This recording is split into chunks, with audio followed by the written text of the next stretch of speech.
우리 전도서 3장 1절로 15절 말씀입니다.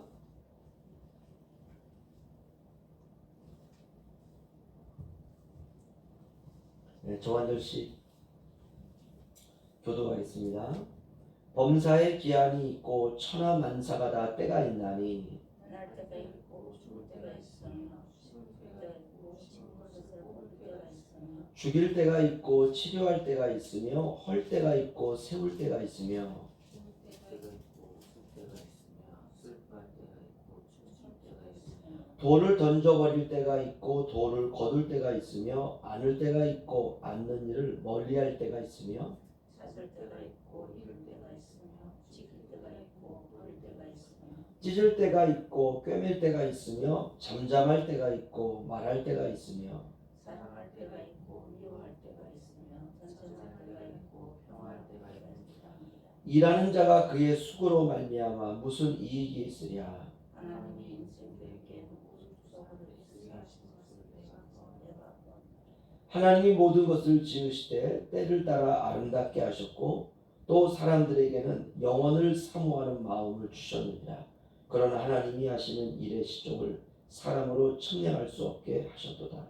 사람들이 사는 동안에 기뻐하며 선을 행하는 것보다 더 나은 것이 없는 줄을 내가 알았고 사람마다 먹고 마시는 것과 수고함으로 낙을 누리는 그것이 하나님의 선물인 줄도 또한 알았도다.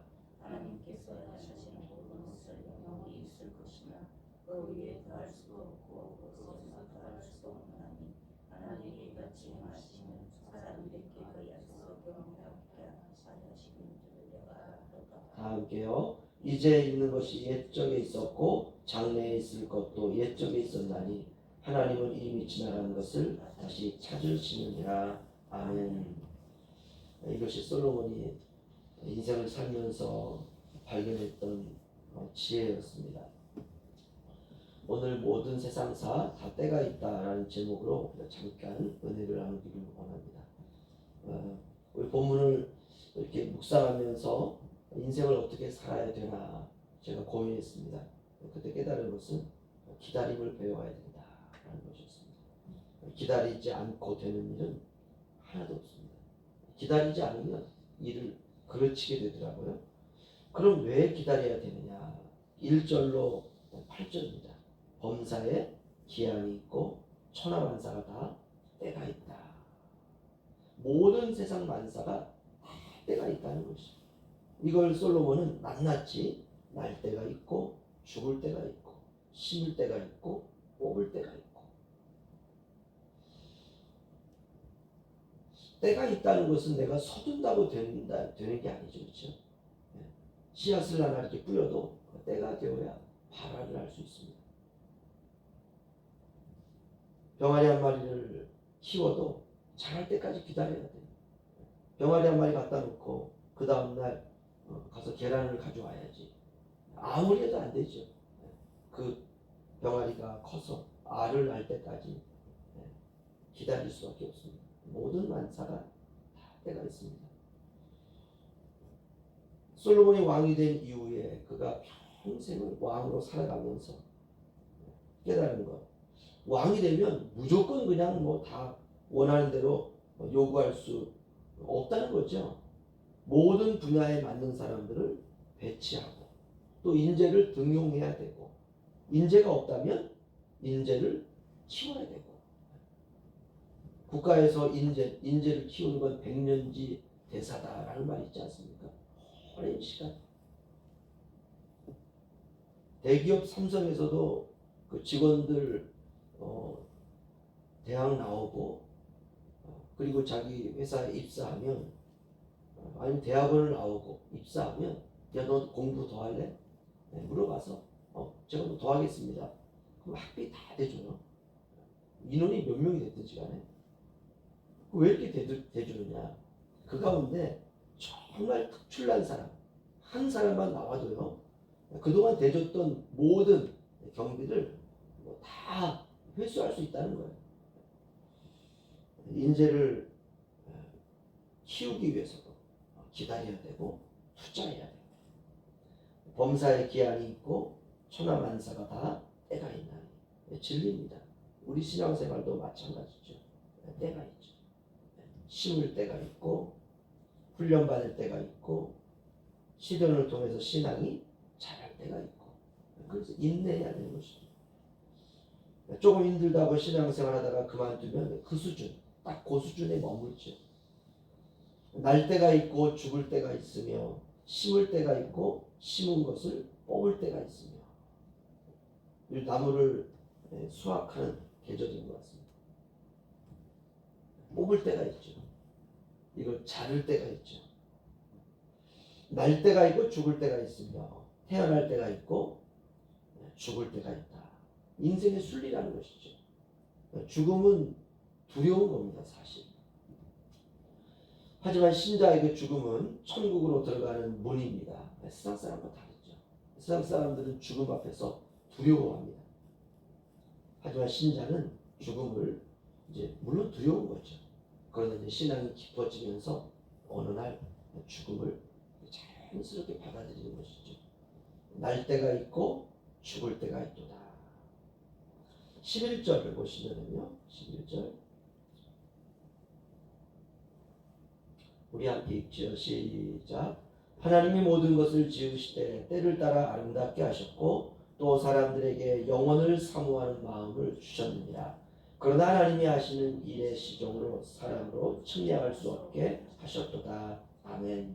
여기 보시면 하나님이 모든 것을 지으시되 때를 따라 아름답게 하셨다. 어제 이렇게 나무를 이렇게 가서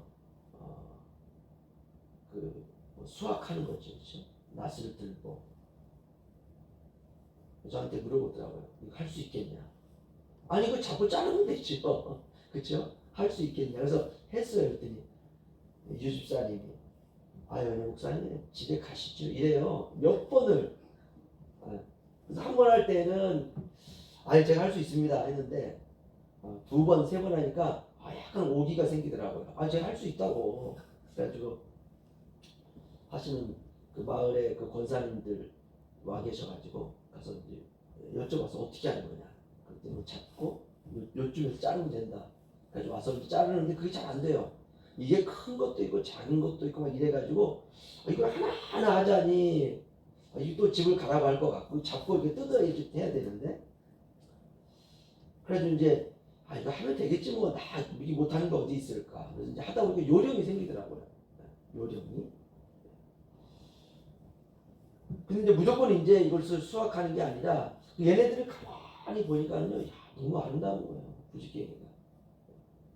이게 햇빛을 받아가지고 반짝반짝 빛이 나더라고요. 끝부분이. 야, 너무 아름답고요. 너무 여들여들하고요. 하나님이 모든 것을 지으시되 때를 따라 아름답게 하셨다. 우리가 이 말씀을 믿는 게 신앙입니다. 모든 것을 아름답게 하셨다. 햇빛을 받는 것만 아름다운 것이 아니라 비 오는 것도 아름답습니다. 사실. 그렇죠? 눈이 오는 건 어떻습니까? 더 아름답죠. 제가 1년 정도 지나니까 약간 눈이 기다려지더라고요. 도시에 있을 때는 눈이 오면 눈을 치워야 된다라고 생각하는 게 이제 고정관념에 딱 바뀌어 있었어요. 그래서 울릉도 오니까 눈은 치우는 게 아니라 감상할 거다라고 하는 게 올 1년을 지나면서 겨울을 지나면서 제 마음에 다 느껴집니다. 눈이 보고 싶더라고요. 햇살을 받는 것도 아름답지만 비 오는 것도 아름답고 눈이 오는 것도 아름답고 바람 부는 것도 사실 아름답습니다. 바람도 바람 나름이지 향방 없이 세게 부는 바람 불편하죠. 그런 바람은. 하지만 그것도 아름답다라고 주님이 말씀하고 있습니다. 왜냐? 그 바람이 있어야 울릉도가 되는 거예요. 그렇죠? 얼마 전에 그 나리분지에 있는 교회에 포스터를 좀 주러 올라갔다 왔는데 눈이 아직도 쌓이더라고요. 정말 녹다가 조금 쌓이는 게 아니라 정말 많이 쌓여 있어요. 나리분지에 어마어마하게 오는 눈을 보기 위해서 캠핑 오는 사람들이 겨울에 있습니다. 그리고 이제 눈이 쌓이는 그 눈밭에 텐트를 치고 캠핑을 하는 거죠. 그게 울릉도죠. 눈이 오지 않는다면 사람들은 울릉도를 겨울에 찾지 않을지도 모릅니다. 그러니까 내 상황에 맞추어서 나는 햇빛만 아름다워, 그럴 게 아니라 모든 것이 아름다운 것입니다. 우리의 말씀 그대로 받아들이는 거죠. 하나님이 모든 것을 지으시되 때를 따라 아름답게 하셨다. 이 눈을 갖는 것, 그래서 우리가 모든 것을 그 자체로 아름답게 보는 것입니다. 우리가 신앙생활하다 보면 또 시험에 들 때도 있습니다. 시험을 받는 거죠. 그때는 정말 힘들죠. 오직 힘들면 사망의 음침한 골짜기다, 이렇게 표현을 합니다, 성경은. 하지만 멋지게 빠져나오는 사람도 있어요. 우리가 시편을 보면 내가 사망의 음침한 골짜기를 다닐지라도 해를 두려워하지 않을 것은 주께서 나와 함께 하시리라. 주의 지팡이와 막대기가 나를 안위하시나이다. 그리고 그 시인이 그걸 깨닫는 순간, 야, 이곳에도 하나님이 나와 함께 하시는구나. 이곳에도 주님의 지팡이와 막대기가 나를 인도하시는구나. 그걸 깨닫는 순간 그가 사망의 음침한 골짜기를 빠져나옵니다. 그러니까 사망의 음침한 골짜기는 그거 깨닫는 거예요. 하나님이 이곳에도 나와 함께 하시는구나. 그게 아름다움이에요. 그게 신앙의 아름다움. 이래야 신앙이 정말 아름답게 됩니다. 뭐 성도들만 시험에 이렇게 받는 게 아니죠. 목사도 시험 받습니다. 목사도 살다 보면. 그러나 거기를 멋있게 빠져나옵니다. 정말 멋있게. 솔로몬은 모든 사람들에게 하나님께서 영혼을 사모하는 마음을 주셨느니라. 이 마음은 누구에게나 있습니다. 그래서 우리가 영혼을 사모하는 마음을 우리가 무시하지 말고 이 마음을 예수님에게까지 확장하는 것입니다. 죽음 아래 태어난 사람이 천국을 향해 기지개를 켜는 몸짓이 영혼을 사모하는 마음입니다. 아마 천국이라는 게 있을 거야. 아마 죽음 이후에 영원한 어떤 그 아름다운 나라가 있을 거야. 이 영혼을 사모하는 마음이에요. 근데 거기서 멈추지 않고 분명 그것을 창조하신 분이 있을 텐데 예수님에게까지 우리가 확대해 나가는 것입니다. 이렇게 인생을 하나하나 뜯어보면 아름다운 그 자체입니다. 길가에 보니까 보라색 꽃이 하나 있더라고요. 그래서 이게 무슨 꽃이냐 했더니 그게 제비꽃이래요. 그래서 그걸 새뿌리를 캐왔어요. 새뿌리를. 아무도 보지 않는 자리에 있어가지고 사람이 보는 데 있어야 되는 꽃은요. 새뿌리 캐와가지고 교회 앞에 딱 심어놨습니다. 너무 아름답더라고요. 지금 너무 조그만한데 야, 그 조그만 것 안에요 다 있어요. 모든 게 다 있어요. 모든 세상사 다 때가 있음을 알고 그 때를 우리가 고대하는 마음으로 오늘 하루 사시기를 주의 이름으로 축원합니다.